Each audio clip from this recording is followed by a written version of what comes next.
In the autumn of 1943, Allied photo reconnaissance aircraft swept over the beaches of northern France.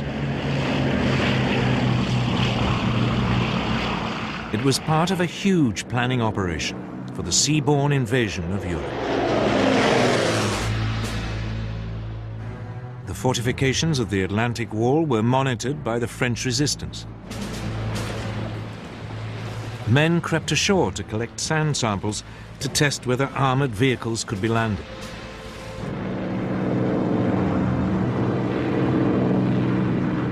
Northern France became the most reconnoitred coastline in the history of warfare. It soon became clear any landing would need some kind of port facilities. But the disaster at Dieppe had shown that it was too dangerous to attempt a direct assault on a German-occupied port.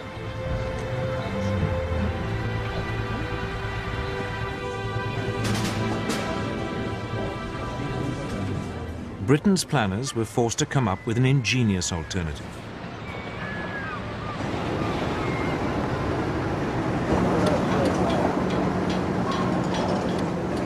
Giant hollow concrete boxes were constructed in Britain that could later be towed to the French coast.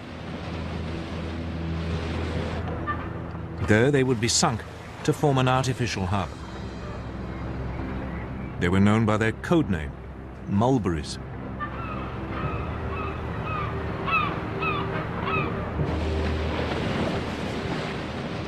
The mulberries would be supplied with fuel by a pipeline unwound from giant reels and dropped on the seabed.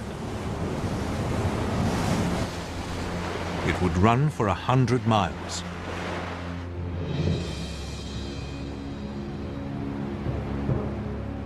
The pumping station on the Isle of Wight was disguised as an ice cream parlour.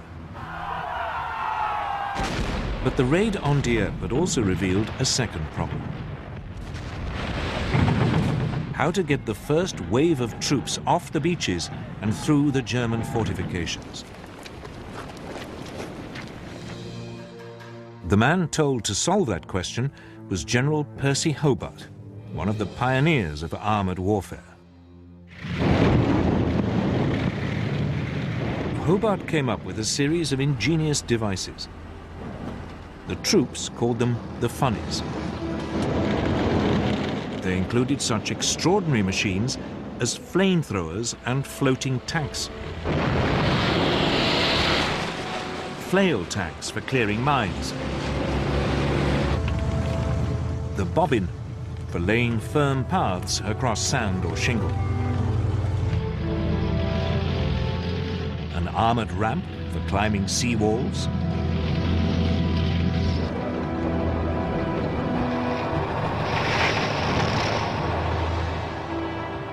the fascine carrier for tackling ditches,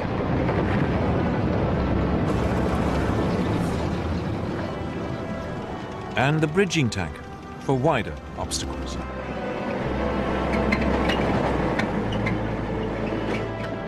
That left just one problem: how to stop the Germans rushing in overwhelming reinforcements before the Allies had established a foothold.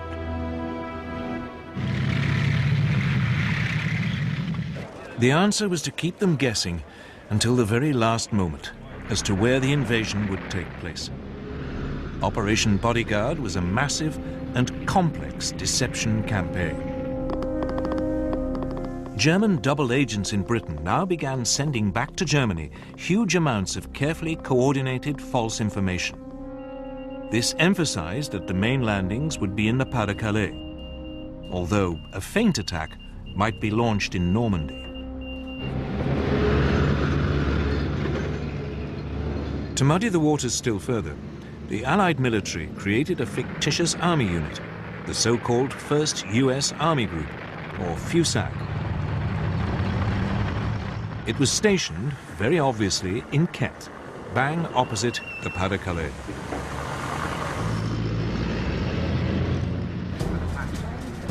The man in charge of it was the pistol-toting US General George Patton, who'd been removed from action in Sicily after slapping shell-shocked soldiers.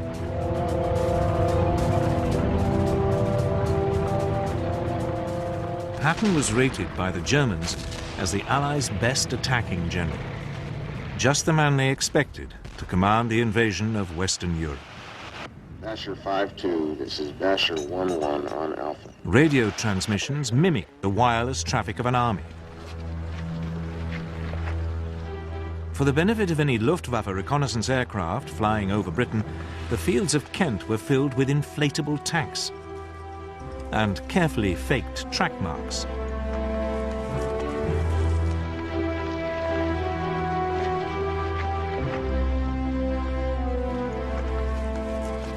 There were dummy aircraft made of wood and canvas. Harbours along the Kent coast were filled with dummy landing craft.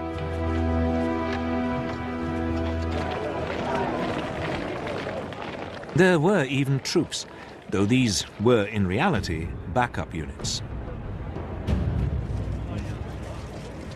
In late 1943, the Allies appointed US General Dwight Eisenhower as Supreme Allied Commander for the invasion of Europe. British General Bernard Montgomery would be in overall command of the initial assault troops. D-Day was fixed for June the 5th, 1944.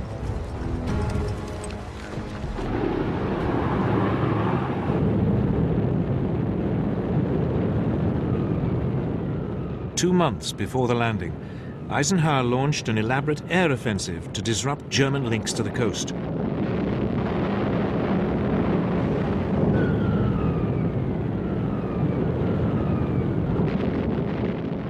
Once again, it was carefully planned to give the impression the Allies' target was the Pas-de-Calais region.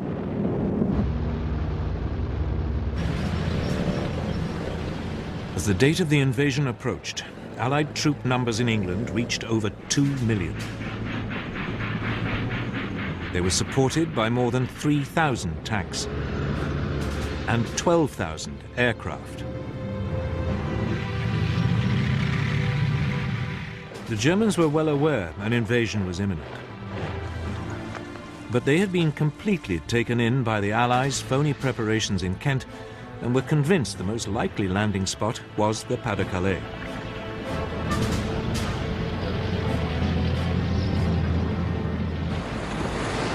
Everything seemed to be going the Allies' way.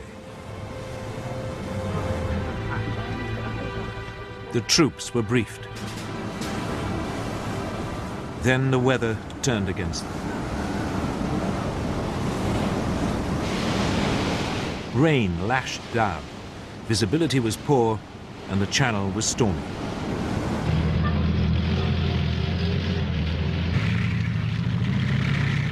Nevertheless, on June the 4th, 1944, the assault troops boarded their landing ships and the armada of more than 5,000 vessels set sail.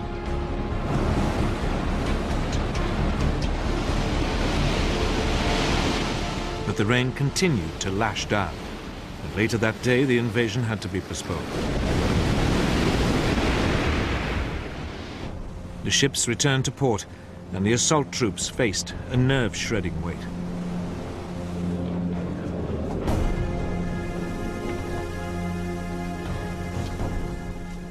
Early the next morning, the military leadership met again. The naval commanders were keen to go ahead. But the air chiefs were doubtful.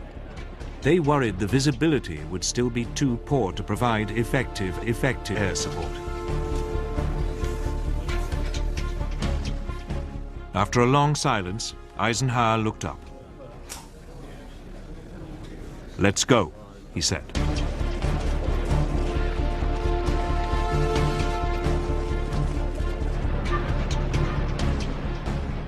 Operation Overlord, the greatest seaborne invasion ever, was underway. D-Day had begun.